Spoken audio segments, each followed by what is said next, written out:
Kyrie Irving. You made some comments about him in the past. Yeah. He's a man. Just I scratch my head because there's so much talent. There's so much talent there. Yeah. And yet he makes decisions that ultimately keep him from achieving the greatness that I feel that he has. He's incredible. He's incredible. He played 16 games, the Brooklyn Nets. And what happened when they played Boston? Yeah, man, Kyrie is a wild card, and I'm someone who doesn't necessarily like to speak on guys like that that I don't really know, because I don't know Kyrie. I just got a chance to play against him, and for being a former player now and being in the media, it's undeniable that he's one of the most 5 talented players in the world. And the only angle I've come from is although basketball promotes individuality and you can eat, and there's all kinds of stuff to do with the individual, it's a team sport at the end of the day. You know what I mean? So my whole thing with Kyrie was, you got Kevin Durant to leave Golden State. I'm not saying Kyrie was the only reason, but you got him for him to come join you in Brooklyn. You ultimately end up getting James too.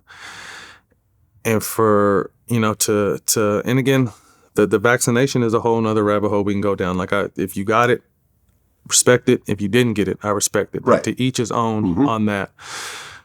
But to me, it's just like you never gave the basketball side a real chance. And I think that's the only, I'm not speaking on no personal life side of it. Like, I just think he hasn't given the basketball side a real chance, because if you think about it, him and Kevin Durant, healthy, happy, and ready to play, that's a hard team to beat. Well, and James Harden.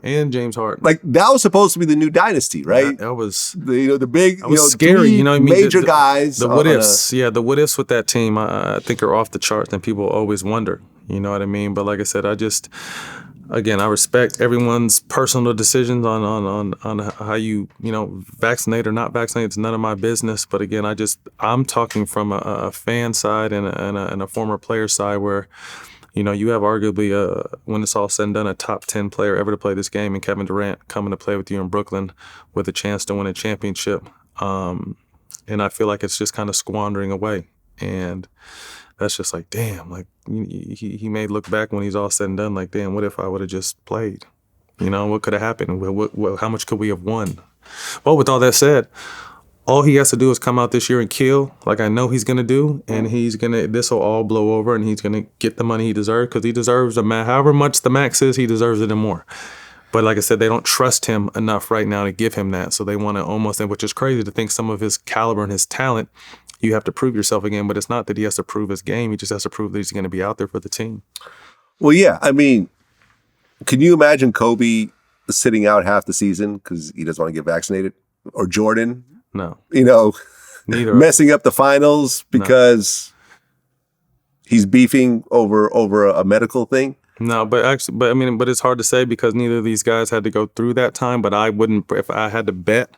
Right. I mean, Kobe. You knew Kobe personally. Can you even imagine something? Absolutely not. This man no reason. Tore his Achilles, shot a free throw. And shot a free throw. Yeah. Like, you're not going to tell me that Kobe's not going to get a shot in his arm and mess up the whole season. He was traveling back and forth, through that trial and still playing. You know what I mean? Like, Kobe is going to be on the court when Kobe could be on the court. So, but again, I would never want to compare situations because they're different. My whole thing is just like, when I'm looking at the basketball side of it, it's just like, it's tough for me to just see, as a fan of the game and a fan of his game, it's just like, man, like we have a small sliver of our life to be on this stage and win and accumulate as much money as possible. And I just feel like, sometimes he it's more about him than the team, which I get.